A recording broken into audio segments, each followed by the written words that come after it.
Welcome to Around the Empire. I'm your host, Joanne Leon. This is a fully independent podcast.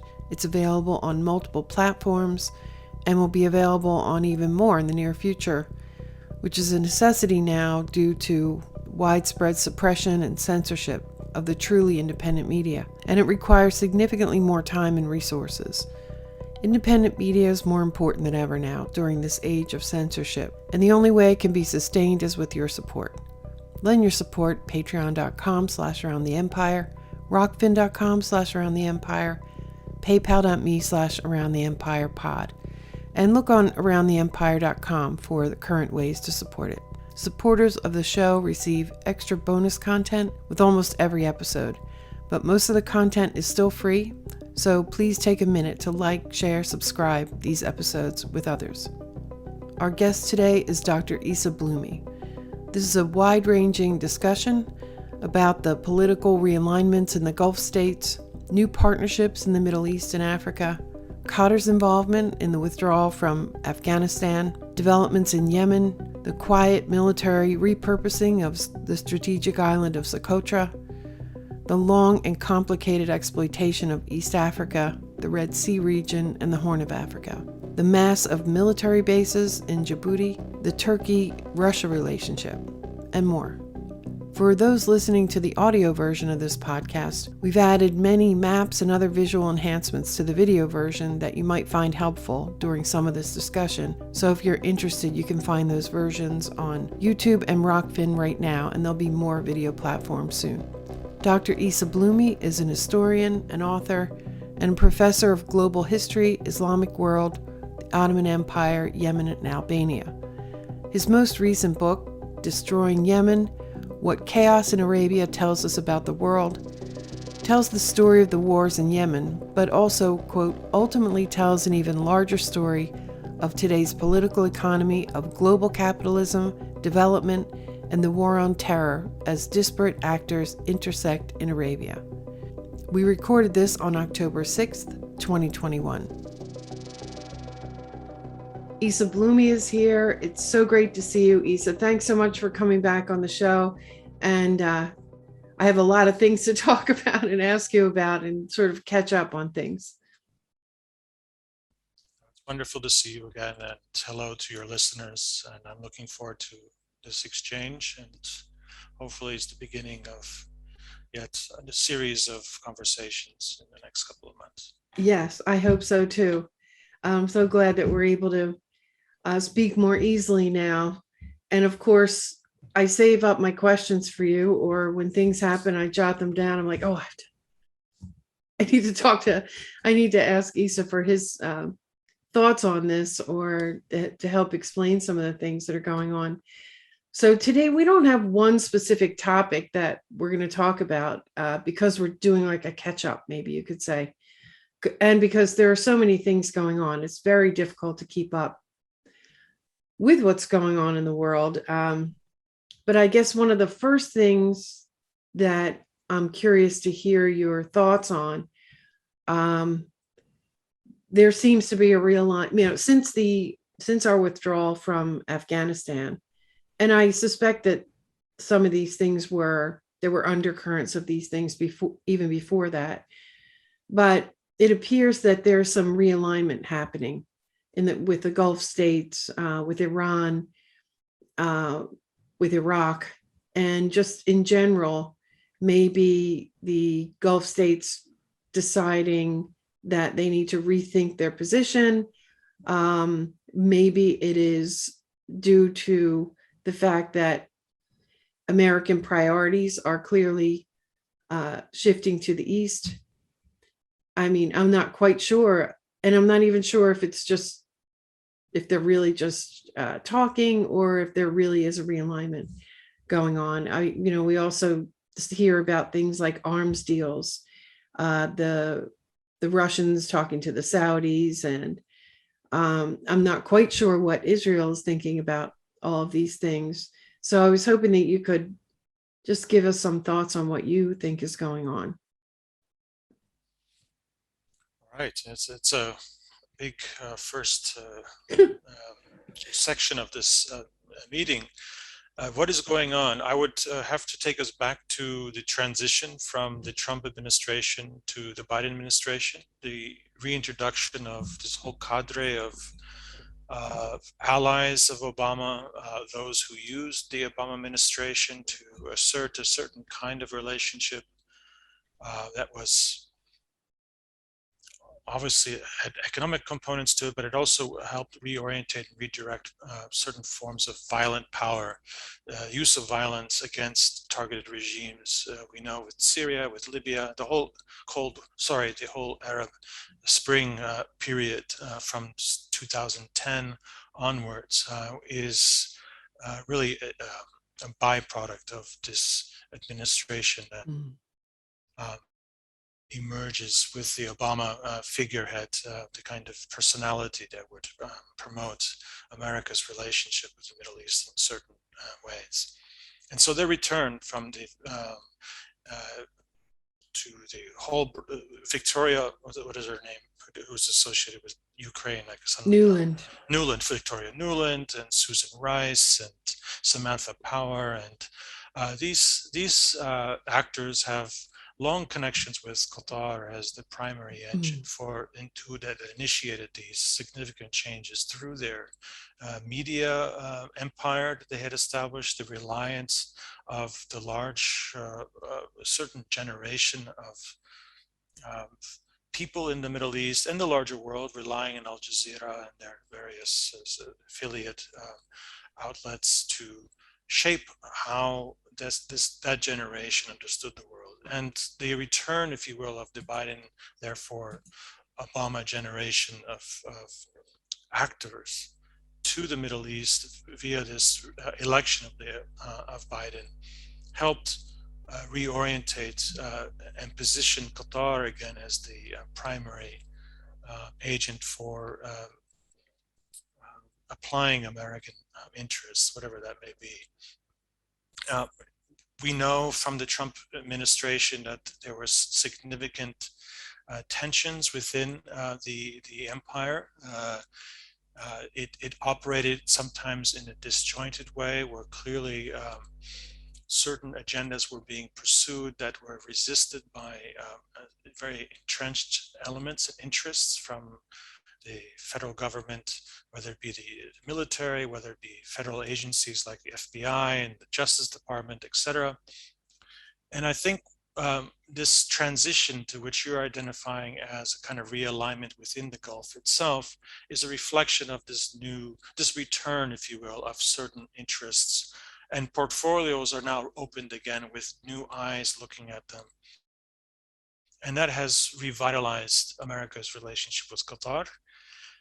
We saw in 2017 the consequences of that relationship being somewhat hampered by personal connections and personal agendas that were pushed by the Trump people regarding the very lucrative business of interacting with the Gulf and assuring that any surplus cash that was reallocated to service certain interests in the United States or in Europe. And that has been realigned, has been repositioned. So Qatar plays its traditional role as far as the Americans are concerned. We see that with the very essential role that Qatar played in this fiasco around Afghanistan and the very quick departure of American troops from Afghanistan that becomes more or less synonymous with the first, let's say, period of the Biden administration.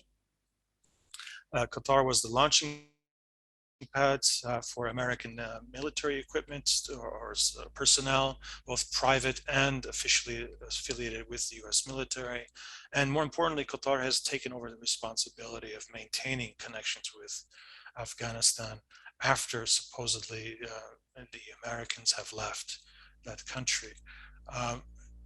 We always have to remind ourselves that the whole military industrial complex is a private it services private interests as much as national ones. From the Cheney period, the Bush period, the privatization of that whole military machine, from servicing the soldiers in Iraq to providing and funding and maintenance of military bases. These were all, of course, private enterprises that I think as the outsourcing of this whole process has now taken the form of the Qatar taking over these relations with Afghanistan moving forward. We did have some outburst of violence within certain circles amongst the Taliban. There seems to be an even more radical element that has remained behind in Afghanistan. Some of these actors who would be associated with Daesh or ISIS seem to have now lashed out at certain players in Afghanistan. But as we saw with Iraq, America's departure from Iraq with the very convenient leaving the keys in many of this brand new military hardware, which was just gobbled up by Daesh and then moved to Syria to wreak havoc in Syria. We know that enormous amounts of military equipment, intelligence, which is it's unconscionable that anyone who actually wanted to preserve a certain kind of anonymity in Afghanistan would expect that their partnerships with the Americans would have been at least somewhat rendered unavailable to this narrative, at least, that the Taliban are the enemies who have successfully pushed the Americans out. But I think people who are looking at this from the outside and are very skeptical or very cynical are right in reminding everyone that these guys have a long-term relationship with the United States.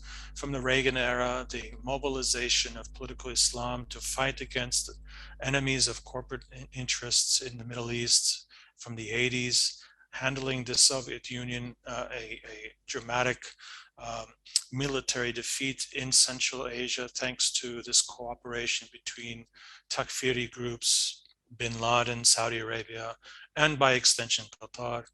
I don't think that has been cut at all.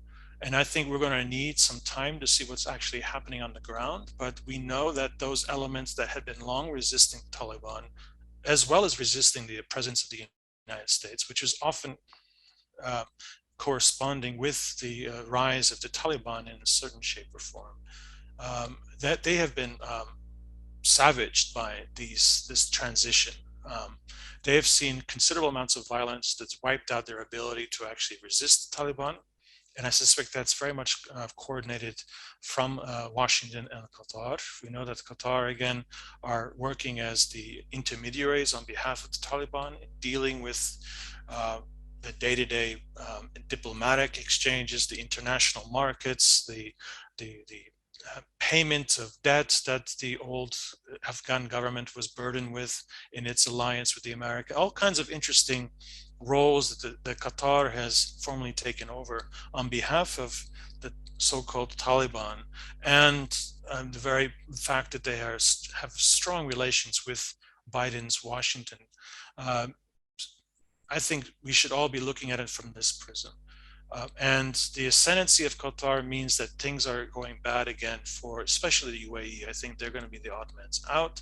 You can see that being played out in places like Yemen, where their assets are fighting against Saudi, Qatari assets, the struggle over large tracts of southern Yemen. They're not doing well at all in terms of resisting the expansion of the Ansar Allah in this key zone of Marib, which is where much of the oil and gas is produced in southern Yemen. And it's more or less a retreat, if you will, of both the Saudi-backed so-called official government and the UAE's assets are also finding themselves being pushed out of key pockets in this whole area that serves as the border between Ansar Allah and the resistance in the north, and this very, very precarious, non-existent alliance between America's various assets or tools in the Gulf. Saudi Arabia on one side, UAE on another, and most likely the Qatar is serving as a third element with their significant assets, what we would call Islah Party or Muslim Brotherhood kind of affiliates, and Daesh and ISIS, they seem to be on the rise again.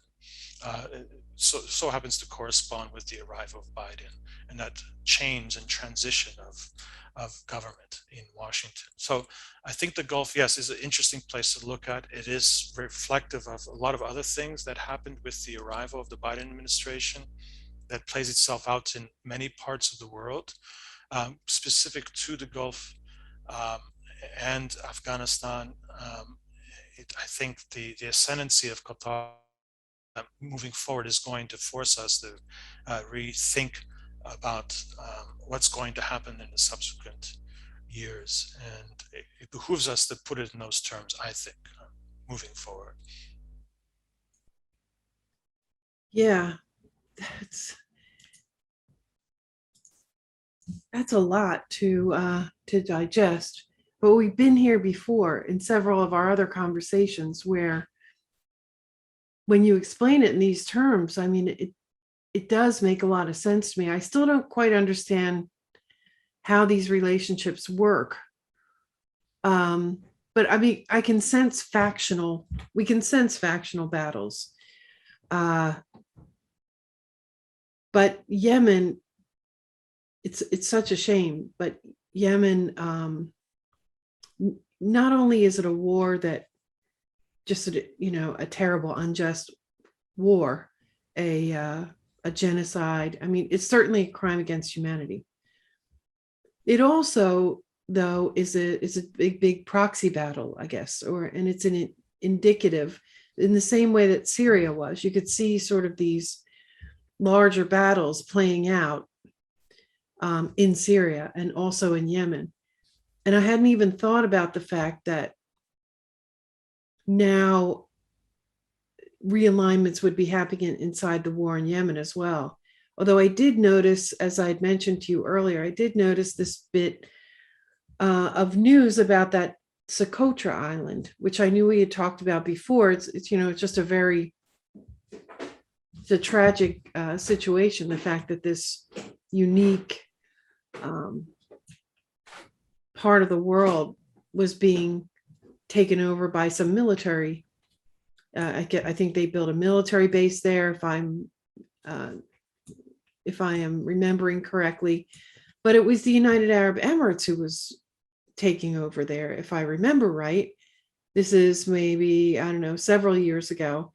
And now I hear that Qatar is either establishing a presence or, I don't know, taking over those facilities. So it's almost just another little picture of the kind of transition that you're talking about. Is there anything significant to the fact that now we have news about Qatar in Socotra? I'm actually surprised that you're mentioning this, because there was an interesting video produced for high value production, circulating in the last couple of days and promoted and pushed by some scholars who I'm not going to name their names, but this is another place, another space where these rivals actually have been competing for the last 20, 30 years, and that's through think tanks and through academics. If you look closely, you will note that there are certain universities with certain kinds of associations, affiliations with Gulf countries, with various campuses in different countries, but very distinctive. And if you follow then the scholarship of those affiliated with these universities, you begin to start seeing that some are promoting almost exclusively Qatari agendas, and others promote, for instance, Abu Dhabi's agendas. That extends from Britain to the United States. So significant investment has been put, maybe the recruitment of some of these families to put their money in universities, and they get to have their little campus there in their home country and show off they have these intimate connections with scholarship, etc. But this is translated, and this has always been my pet peeve with these think tanks who dominate the literature on Yemen, obviously, but also on anything related to studying the Gulf in particular, is that people have not identified and fessed up to their affiliations.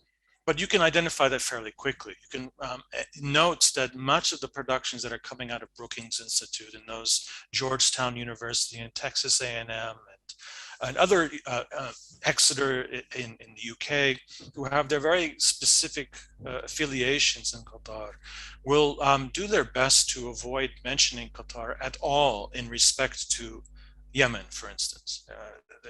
The narrative is that Yemen has been a place where Qatar has removed itself since 2017 at least, and any of the horrors that are associated with outside interventions in Yemen, the onus is on Saudi Arabia and UAE. The burden and the blood belongs to them. And it's very, I'm always surprised that this is not actually something been raised more in the analysis of this inter-Gulf struggle between the UAE and Qatar in particular. That's when Qatar is never mentioned, that they should be raised as a red flag that there's something wrong with the information being provided. But anyway, Socotra becomes now an issue again. There was a very well produced, I suspect with Qatari money produced information video that was been circulating around, highlighting this history between this beautiful island that has unique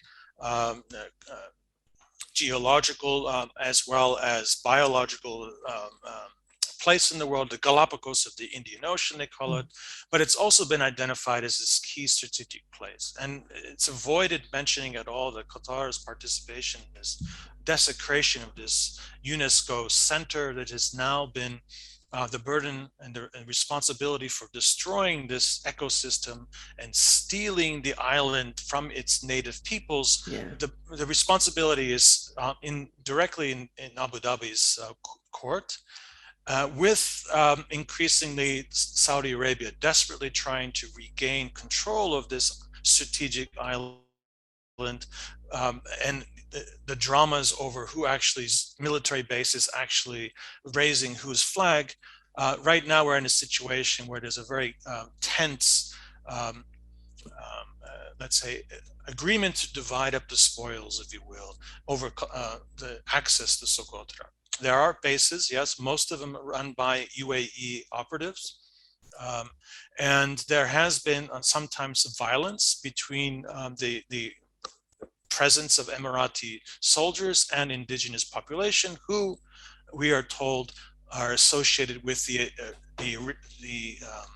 officially sanctioned and recognized government of Hadi, who is in Riyadh and has absolutely no authority over things that are happening in Yemen, but he's associated with Saudi Arabia and therefore is often propped up as the legitimate representative of Yemen in the United Nations, which is something that Saudi Arabia and on occasion the Americans or their European partners are trying to sell. But Socotra is, since at least 2019, has also been visited by Israeli intelligence. Apparently, the technology is such that if you control the higher mountains of Socotra, you can basically control all access, all the communications deep into Africa, Eastern Africa, and the entirety of the Indian Ocean. And not only have Israeli soldiers and operatives been identified, and this has been now an open secret, we even have the UAE selling visas, tourist visas now, where if you fly via the UAE, you can actually go visit Socotra as a tourist. Now, this has somewhat been scaled back because a lot of these tourists, many of them from Israel, have taken selfies and took pictures of themselves in these beautiful locations, and has been somewhat of an embarrassment, especially considering the politics of mainland Yemen, because Yemen again considers this as sovereign territory, and Abu Dhabi has no explicit right to do what it's doing. So there's a campaign now that seems to be circulating around certain quarters of academia the think tank universe, and it's being promoted and pushed around through YouTube videos of explicitly this story. And I find that it's very interesting to think about it. If we just keep this in the back of our minds, that we're not dealing with a monolith. We're dealing with several actors who are competing with each other. Competing for what, though, is then the next question. Socotra makes sense in a strategic. It's positioned very importantly at the entrance to the Bab el-Mandab, to the Red Sea. It controls all traffic that goes around the Indian Ocean, at least the western part. I've mentioned very often that Yemen and the whole coastal area of the Horn of Africa, in terms of potential wealth, is beyond calculation, from oil and gas, which they've already been plundering Puntland's resources now for the last 10, 15 years, especially Australian oil companies, but also fisheries, incredibly rich fishing territories that are being plundered by Chinese, Spanish, and Korean fishing fleets as we speak. But then there's this surveillance capacity. So clearly Israel has an interest in having access to people's cell phone communications, to the ability of all these countries to communicate in linking the Red Sea with the Indian Ocean world. So yeah, and you would have to wonder too, missile defense, right? Anything that involves a range. I'm afraid yes. to even think about the other things. Yes. The ability to disrupt, the ability maybe to disrupt the different kinds of weapons. I'm sorry, the ability to disrupt communications also, something that Israel always wants. They want to maintain this leverage and the ability to blackmail, commercially isolate and deny access to certain assets in this region is something that will be, as we move forward, becoming increasingly important.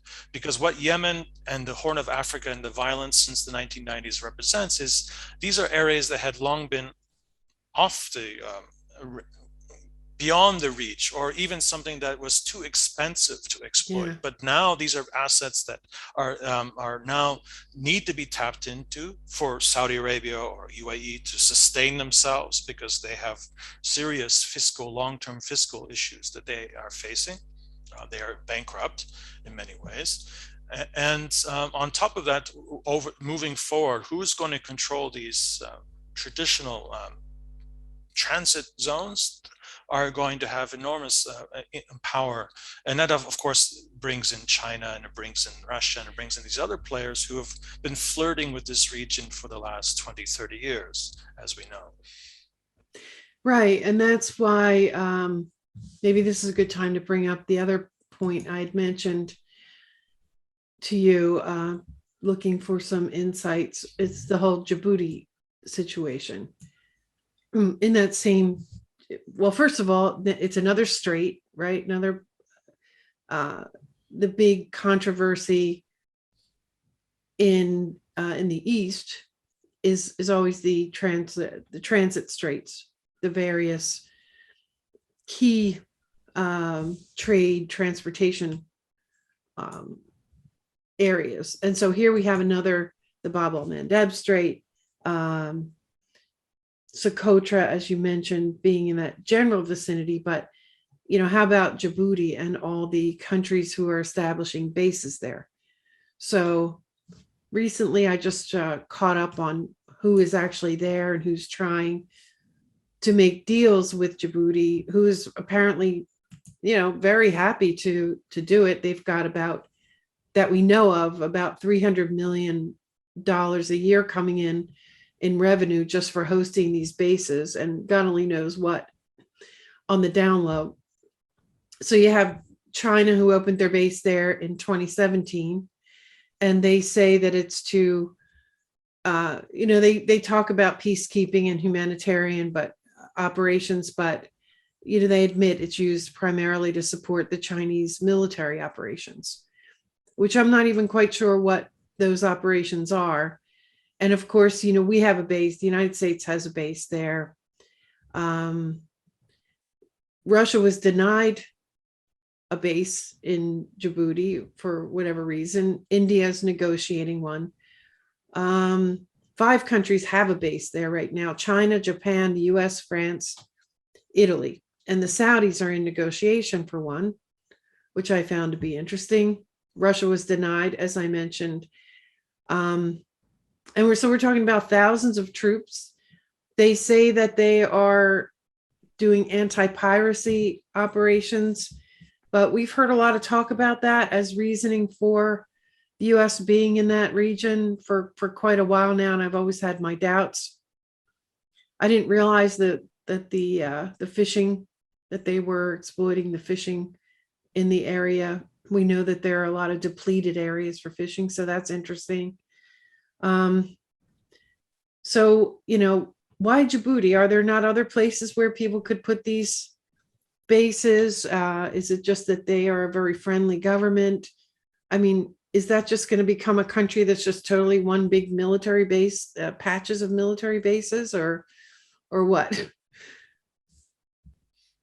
Okay, so this region really becomes the center of European imperialist attention only from the 1850s, 1860s onwards, with the British East India Company setting up a very, let's say, fragile alliance with the ruling elites in Aden in 1839 in response to expanding Egypt, who had secured both sides of the Red Sea coastal areas and the littoral regions under Muhammad Ali in the early 1820s, 1830s. With the potential for financing and then eventually the construction of the Suez Canal,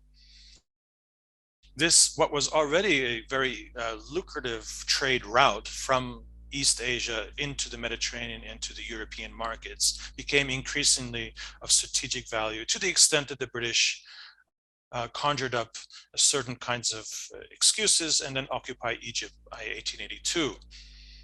With Egypt bankrupt, no longer able to sustain and demand its quasi-sovereignty, it becomes an extension of the British Empire.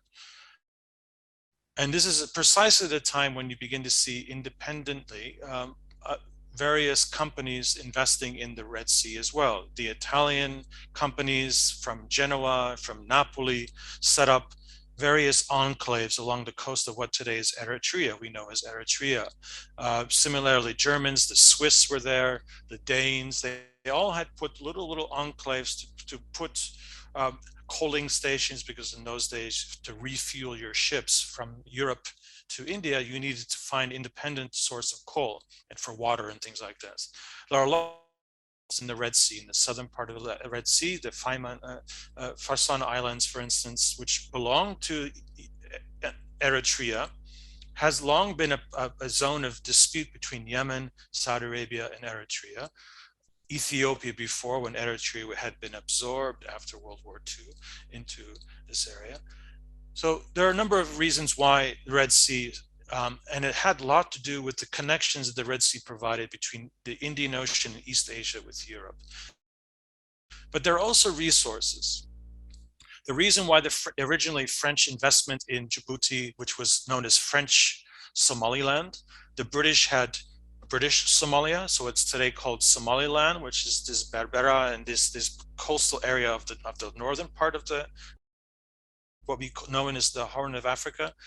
Somalia, which had once been a unified country, broken up into at least three significant parts. Puntland, which is now quasi-independent, and that's the extension that sticks out, pointing at Socotra Island, is now controlled by a separate entity that's well armed, with private armies, with Australian, Italian oil companies, keeping this area completely outside of any negotiable reorientation of Somalia into a unified country again. That's not going to ever happen. The Turks have established themselves in the former Italian part of Somalia. Mogadishu is which was an area which is notorious for American listeners already from the early 90s. The Turks have established with Qatar as being their primary allies, as a main hub in Mogadishu, in this whole area leading up down to the coast of Kenya, and probably all the way down Tanzania and even Mozambique, where you're seeing lots of radical Islamic activism right now taking place, with Rwanda becoming now the savior of the way, if you will. The Kigali regime, which is associated with East Africa, the plundering of Eastern Congo, which has been instrumental and in securing the potential for oil exploitation in Uganda, in South Sudan, has now expanded and likely taking over these oil-rich areas of northern Mozambique. So this is all interconnected. I'm afraid, I'm sorry I'm making it sound more complicated than it is, but to go back to Djibouti, Djibouti has been important because of infrastructure. And this extends to why Yemen, in many ways, became such an area of strategic importance for these new generation of leaders who are coming out of Saudi Arabia, UAE, and Qatar as well. Ethiopia, highland Ethiopia, had long been considered a prize for European strategic thinking. It has a big population, also very, very rich farmlands. It's also a major and an important source of water, which includes the Blue Nile. The origin of the Blue Nile starts in Ethiopia, which, as many of your listeners I'm sure now know, for the last 15 years or so, they've been building a dam there, which threatens the long-term viability of exploiting the Nile in both Sudan, which is a country that has been torn apart by most likely the same usual suspects, the ones who broke apart Darfur and has broken apart South Sudan from larger Sudan, where all the oil is now making creating problems for Sudan to actually be able to sustain itself as a country, with the lack of water that's being threatened with this building of this dam in the middle of Ethiopia, with IMF money. This, again, usual suspects who are going to now profit from this environmental catastrophe. But what its primary function is to ensure that Ethiopia becomes the main player in not only East Africa, but in a number of other contexts, including global health, by the way. Bill Gates has long established a very intimate relationship with key leaders in Ethiopia, and this generation has emerged in 2000 onwards. Theodoros, the now head of the WHO, was the Minister of Health when Bill Gates and the Gates Foundation started to really invest heavily in tuberculosis, AIDS, and malaria in the region. They basically, in the beginning of 2000s, replaced the World Health Organization with the Gates Foundation, which then started to operate in a global context, but especially concentrating in these areas of Ethiopia, Kenya, Rwanda, etc. And why is that? Resources.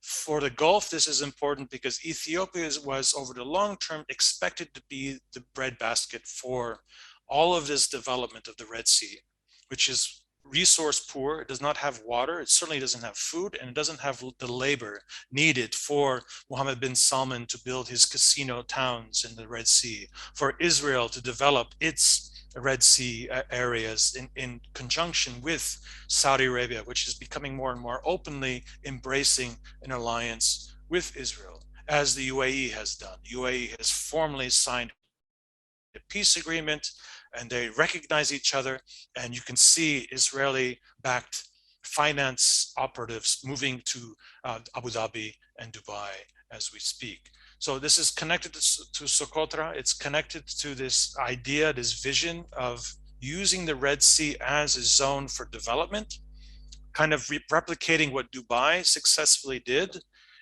over the last 20 or so years, directing this loose money that's circulating the third world, directing it for development, making a hell of a lot of money for construction companies and for all those other elements who profit from creating Las Vegas type Yeah. projects around the world, which has multiplied. That seems to be the working model in the neoliberal universe, where you just build casino towns where tourists come and spend money, build shopping malls. You make out of sand a desert, land that's valuable. You market it, you sell it condos, and then you get out quick, right? You dump. It's kind of replication of Jersey City. It's sorry, Atlantic City, of Florida, of Nevada. Is a kind of the latest version of Dubai. The problem is that they don't have the resources, and so Ethiopia was going to provide the water. They were going to build a pipeline, and even what they called the Bin Laden project, a bridge between Djibouti. It's a very narrow strait between Perim Island and southern part of Yemen and Africa at that point. So they were going to connect East Africa, especially the highlands of Ethiopia, with the Arabian Peninsula, and basically make the Arabian Peninsula self-sufficient in food, a ready available labor source, and of course the water that would be necessary, which of course the pipeline would then continue on up into Palestine, occupied Palestine, Israel, which Israel is a major consumer, very inefficient user of water, and they desperately need water as well over the long term as they hope to expand their spheres of influence. So Djibouti was important, but we must remember that the Italians and the collaborated in the past and built a railroad. And there was a railroad that I even once took in 1992 that connected the Red Sea with the highlands up to Addis Ababa. Now that went into disservice at some point. Ethiopia, during all these horrible wars of the 1990s, couldn't sustain even a rail line. And so the Chinese come in and they pay for it. So this corresponds with 2017 military base. It's a private enterprise that's Ethiopia basically sold its sovereignty and gave the Chinese the right to build that infrastructure. If you go to Addis Ababa now, it's basically, they've wiped out whole neighborhoods, and they're building, the Chinese are building new high rises everywhere. I'm not sure who are the speculators, who are the private investors in all this, but this is kind of a replication of what Chinese private interests are doing throughout Eastern Africa, building up Eastern Africa, especially places like Rwanda, which has, again, it's a complicated relationship that Rwanda has with empire and the Chinese. You see Mozambique desperately trying to get the Chinese as a counterweight to pressures coming from the old European, let's say, neo-colonial enterprises, whether it be Americans or the French or the old British enterprises. So Djibouti is a microcosm of much larger story that we have to integrate. What's happening, all the violence that's happening in Mozambique, in northern Mozambique, or in Kenya, or in Somalia, in the war that's happening in Ethiopia right now between citizens. The Tigrayan region is at war, and they've been fighting against the central state now. The ruler of Ethiopia, who was handpicked by the People's Association, is from a kind of a region that had long been isolated and marginalized in Ethiopian politics, the Ogaden. And so now he was championed as the guy who's going to realize this dam. He's going to bring Ethiopia together, and Ethiopians are going to control the source of the Nile. They're going to now build Ethiopia into a manufacturing hub for clothing industry, for food industry. You're going to see food now flowing to the big markets of the Gulf. So the Gulf will have their water, the Gulf will have their food, but things are falling apart. And I'm not quite sure what is behind the violence in Ethiopia right now. UAE is heavily invested with the regime in Eritrea. They have a base in Assab, which is competing with the bases that are being built in Dubai. We know that in Badera, in what they call the Somaliland, they've been going back and forth between Qatar and the UAE, who is going to have a base there. And when we talk about UAE bases, we're talking about Dubai Ports World, which was in direct competition to this bridge project that was supposedly going to be financed via Saudi Arabia from international The So bridge, you had just to interrupt, Rook, the bridge project was a Mhm. bin Laden project, did you say? It was Was it? called the Bin Laden Bridge. It was originally put together by Bin Laden's family's Mm-hmm. architecture firms and consultancy firms, and so it becomes associated with the Bin Laden name. Okay. Uh, And but this Dubai would then Ports World is their natural competitor, did you say? the Okay. bridge would have upset the Dubai Ports World investment in controlling Uh, trade and access to between East Africa and Arabian Peninsula, especially the Gulf. And so the bridge would have completely circumvented these yeah, the very need for costly it. arrangements. Yeah. And Gotcha. it so happened then when Hadi comes to power, thanks to Obama's inserting him into power in 2012, after the previous ruler was thrown out of after the so-called Arab Spring, the first thing he does is rip up all the agreements the previous ruler, Ali Abdullah Saleh, had signed with Dubai's Ports World. And this is something that I think I've brought up in your program before. And so Dubai Ports World is losing its contracts. So all these ports, all these assets that it had put enormous resources into are now being nationalized and then resold to Qatari or Saudi companies for much less. So UAE is being screwed by Hadi's government and by Obama and others. And that will be reversed with the arrival of Trump and his people. It's going to be reversed by this war, where UAE is going to become a very successful ascendant power in this war that's really between Qatar, Saudi Arabia, and UAE. And it so happens that half that country that's basically being fought over is a country that 80% of the population believe it's part of their country. There's no reason why Saudi Arabia, UAE, or Qatar should lay exclusive claim to what is Yemeni territory. Right. And that's the sad story, is that the people resisting, this 80% of the people who live in this cordon area in the north, who are being bombed every day. Just yesterday, 134 air sorties that bombed and killed who knows how many civilians. Completely wiped off the radar screen. No one's talking about these things. And in the meantime, you have these think tanks that Qatar funds, or the UAE funds, or Saudi Arabia fund, spewing out contradictory stories about how horrible the situation is in Socotra, for instance, ignoring entirely what's going on in northern Yemen, ignoring entirely mentioning the country that's funding this production. And in the meantime, ignoring the context of the Horn of Africa, which is there's nasty war going on in Ethiopia right now. Egypt and Sudan. Sudan has just gone through a series of coups and attempted counter coups, and it's a very violent place. South Sudan is a mess.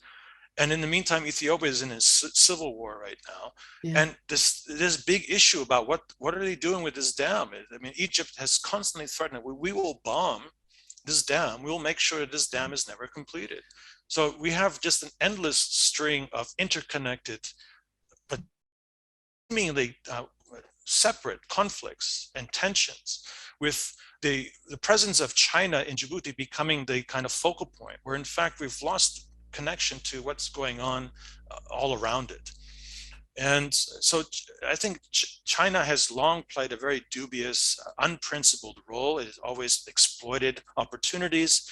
These are private enterprises with perhaps some Chinese state backing, but I mean, these are private individuals and investors who are making the lion's share of the resources and are benefiting from the money and the wealth produced by these relationships. And they are all intimately connected across with those players in the United States. And that's what really bothers me about how we think about the world and how we talk about it, is that we need to avoid talking about it in terms of states that are in fact in conflict with each other. I see so much crossing over of shared interests and collaboration, far more than contestation over many, many things, from COVID to Africa, to the war in Yemen, to what's happening in the Gulf. I don't see the kind of competition that's often marketed as something from New York Times and Washington Post, that we should be focusing on China as becoming the big target for American 21st century, the project of moving towards the Pacific. I think it's a lot more complicated than that, and it actually requires that we look beyond the state and look at these individual actors. Yeah, I agree with that 100%. And I think, though it's hard to sort out, and it's masked because, clearly we're supposed to still think of this as nation state versus nation state. That's right. It creates all these political squabbles and distractions, if you will. But, again, getting back to Djibouti, China, Japan, US, France, Italy, with the Saudis in negotiation for a base there. It's not a very big country.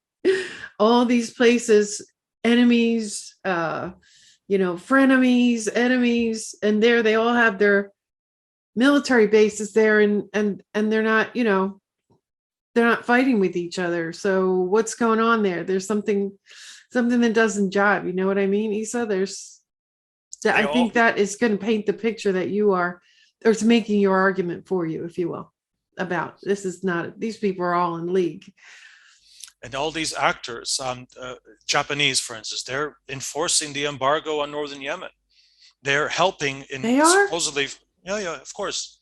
They're not providing and supplying desperate food or medicines to the people of the north. So there's this embargo. Again, the UN has issued and demanded that the people of northern Yemen, the Ansar Allah, lay down their arms and subordinate themselves to the official government that's recognized and pushed by the United States and China, and even Russia has been complicit in this. So all of our ideas about how the world functions between these blocks of rivals, thinking about it in terms of the Cold War again, I think is problematic in places like East Africa, where there's a lot more collaboration between supposed enemies than they let on us to think about, and if we read the newspapers, or at least the corporate media that is producing all of the narratives about the world today. Japan, for instance, when they help enforce the embargo on northern Yemen, they need the facilities to actually service their soldiers, right? And it's a lucrative relationship for Djibouti, a resource-poor country. It happens to be also the main access point to Ethiopia at this stage, which they're hoping will never change. Eritrea and Ethiopia are basically at war with each other right now.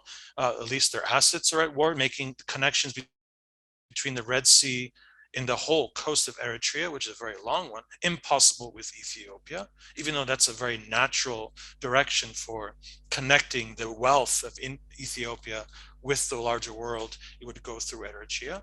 That was never allowed to happen.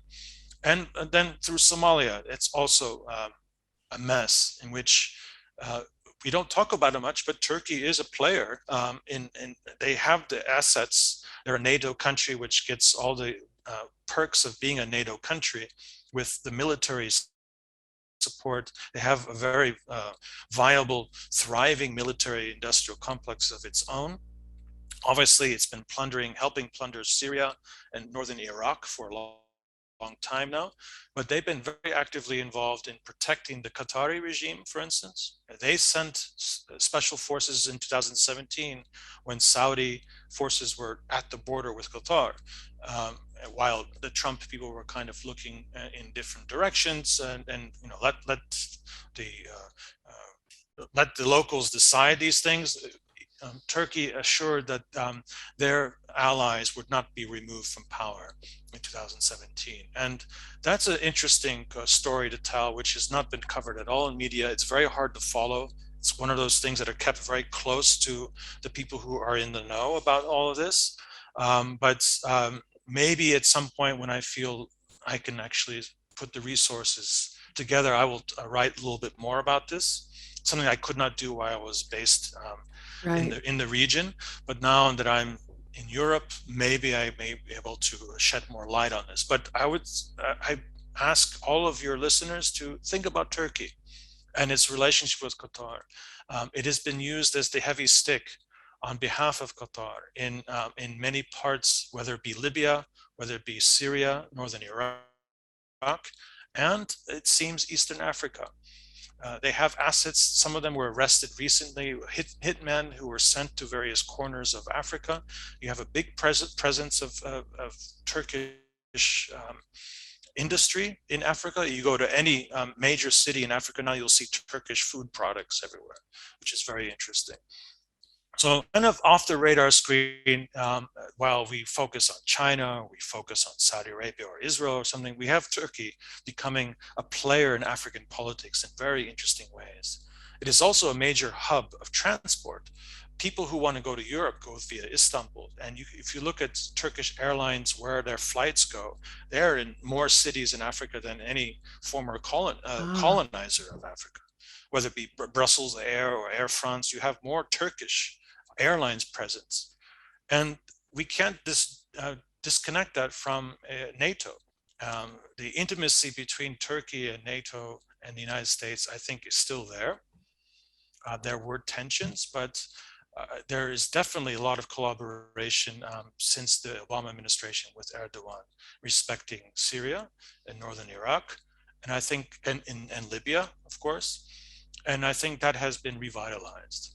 So we need to sit back and look a little bit more at what's going on between Turkey and the United States right now. We're a little distracted by this talk about Erdogan maybe leaving the NATO, and there's pressure on Turkey for human rights abuses, things like that. But that may not necessarily correspond to what's going on between old friends, if you will, in Washington and in Ankara. So I think that's, I think, somewhat anticipating another question of yours. Turkey is a major component to all this, but it's something that's somewhat lost because their role has been obscured by well-placed scholars who are largely under the pay of Qatar, or by a media that buys into this, boogeyman of Erdogan and whatever he represents, but does not really extend this analysis beyond and see the larger picture, what's going on. That extends from the Balkans, the whole Nord Stream gas supply. Europe is now facing a big spike in gas prices. There are a lot of actors in Europe want to stop the flow of Russian gas into Germany, even though they've now completed Nord Stream pipeline. This is also a very important part of this story that links COVID, it's just kind of a crazy world we live in, but it behooves us to think about these things in interconnected ways. And then ultimately, if I may interject and just suggest Pandora, this so-called release of the Pandora records. If someone has very smartly complained that if you actually look at the map of who has been exposed and what kind of financial criminals are operating and spiriting countries' money into different places, you don't see any reference to North America whatsoever. Yeah. Channel Islands, Britain to a large extent have also been immune from this.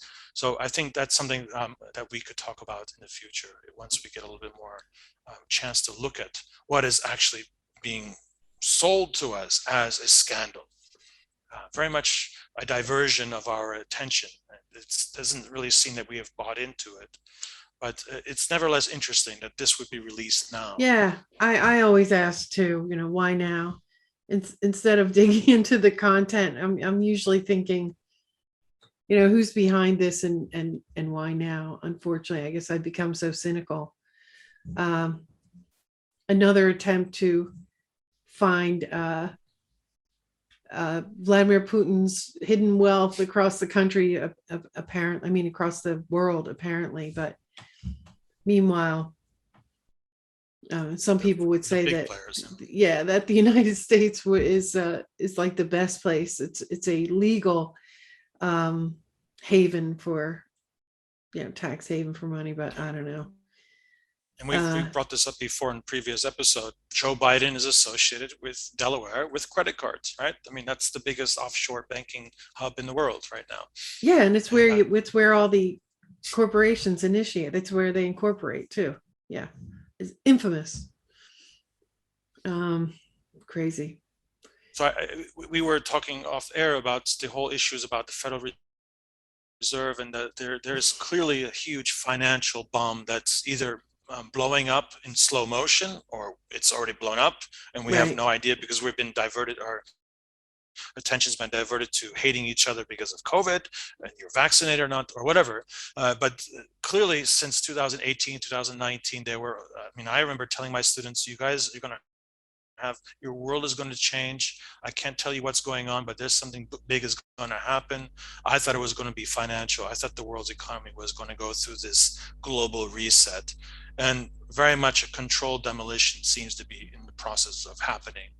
And maybe the Pandora is connected to other things, that it's a reorientation where we want to get the last bit of liquidity and autonomy or independence, financial independence from this global system. We're going to go after those guys who still keep other people's money, our enemies' money, safe from our sticky fingers.